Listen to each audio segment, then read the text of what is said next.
in 1973 was to go door to door, along with others across our country, to gather evidence about why so many American children were not in school. We suspected that one of the biggest reasons was that their disabilities were not accommodated in school, and therefore they could not attend school. But we didn't know that for sure, and we wanted to find out. So I went door to door in New Bedford, Massachusetts, saying, do you have a school-aged child who's not in school? And I heard yes, and our daughter dropped out to take care of the younger kids, or our son dropped out to go to work to help support the family. But I heard mostly that, yes, we have a blind child, a deaf child, a child in a wheelchair, a child with some kind of other disability that is not accepted in school. So we gathered up all of our evidence and we presented it to the Congress, and that first effort resulted in passing the Education for All. And all children with disabilities were given the right to go to school. That was a huge step forward. Now the other side, their answer to everything is, let's go back to trickle-down economics. Now, I thought that was a bad idea in the 1980s, right up there with New Coke and big hair and shoulder pads, and I don't want to go back to the 1980s and the failed economic policies of that time. But that is their answer to everything. Cut taxes on the wealthy, get out of the way of corporations, and you know what? It's going to be great, everybody. Well, we've been down that road not once, but twice in the last 35 years. Because I joined the Senate in the spring of 2001 as a senator from New York.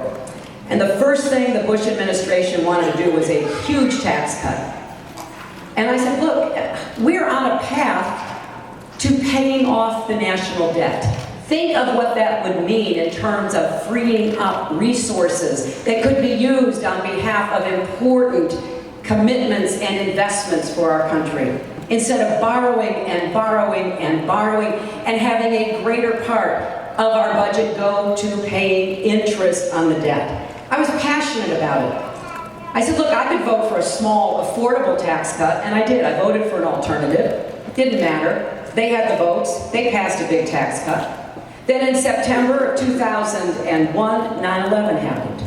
Again, I had an obligation as a senator from New York to do everything I could to repair and rebuild New York City and to take care of the people who had been so grievously affected, those who had lost. This is the slowest recovery in history. Well, we're back up to 12 million jobs in the last 6+ years. But what gall to be saying it's a slow recovery. They're forgetting the original sin. We ended up in the terrible mess we were in on their watch, and we're not going to let them forget.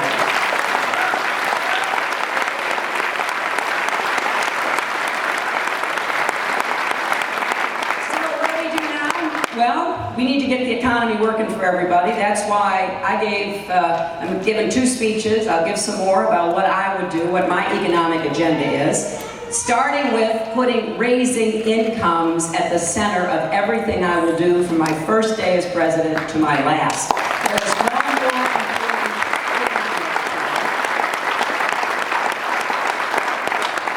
It just doesn't make sense. We are an economy that is largely fueled by consumption. 70% of the economy is.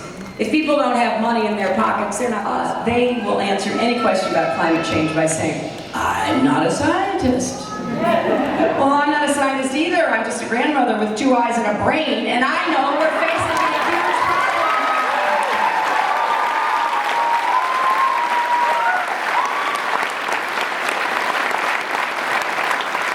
And you know what else I know?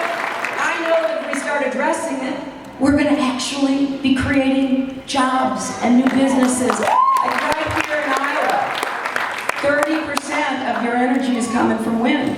And you're building turbines in what used to be old plants that had other purposes in the past. I want to see Iowa, which is currently number 2 in the country for wind production, surpass number 1, which is currently Texas. So I am all for the production tax credit. I want more wind, more solar.